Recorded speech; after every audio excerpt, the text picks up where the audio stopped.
Hilato, which is Choctaw Native American for hello. Today we are traveling back in time to the Choctaw tribe, which resided in what is now Florida, Alabama, and Mississippi, and Louisiana. So they resided in the southeastern part of the United States, the tribe. Today's title is called How Grandmother Spider Brought Fire, a Choctaw Story.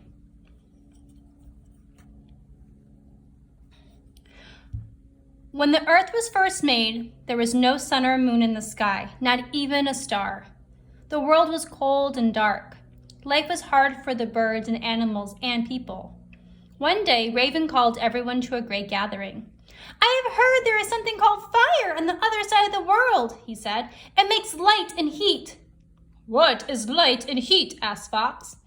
"I don't know," said Raven, "but if we have it on the other side of the world, then we should have it too." "Perhaps we can share some of this fire," Fox suggested, and the others agreed. "But who would fetch it?" "I'm a hunter," said Possum. "I'll find the fire and bring some back in my thick, bushy tail." So the gathering agreed that Possum would go. Possum journeyed to the other side of the world and found the bright fire. He put a tiny piece under his tail and set off for home. But the little flame grew. It quickly burned all the hair on his tail, and then out it went. Possum returned to the gathering without any fire. And to this day, all possums have bare tails. "Let me try," said Buzzard. "I'll be as swift as my great wings." Buzzard flew to the other side of the world and found the bright fire. He put a small piece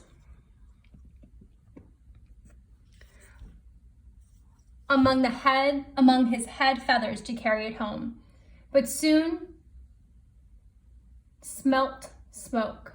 Flames burned off his feathers, and then they went out.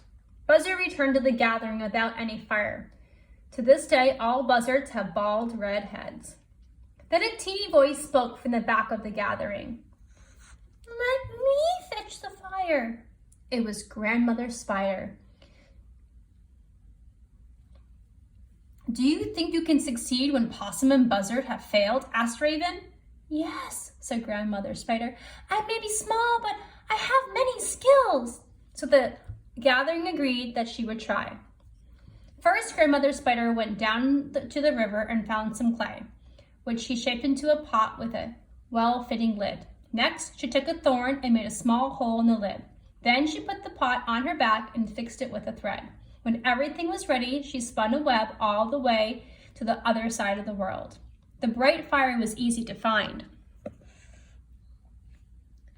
Grandmother Spider put a tiny piece inside the pot and closed the lid. Then she followed her way back along the web to the gathering. Nobody noticed that Grandmother had returned, for the light of the fire was hidden in the pot. But when she took off the lid, the fire blazed. Everyone at the gathering was amazed. For the first time, they saw each other and felt warmth on their fur, feathers, and skin. "Who shall we look after this precious fire?" asked Raven. The animals shook their heads, for they had seen Possum's burnt tail. The birds shook their heads, for they had seen Buzzard's burnt head. But the people stepped forward. "We'll take care of it," they said. So Grandmother Spider taught the people how to feed the fire to keep it alive and how to circle it with stones to keep it safe. Then she spun a web high into the sky and threw sparks from her pot to make the sun and the moon and the stars. So there was light and warmth for all the world. What a beautiful story. It really is a wonderful story of how fire came to Earth. I hope you like this Native American folktale and you learned something about this beautiful, beautiful thing called fire.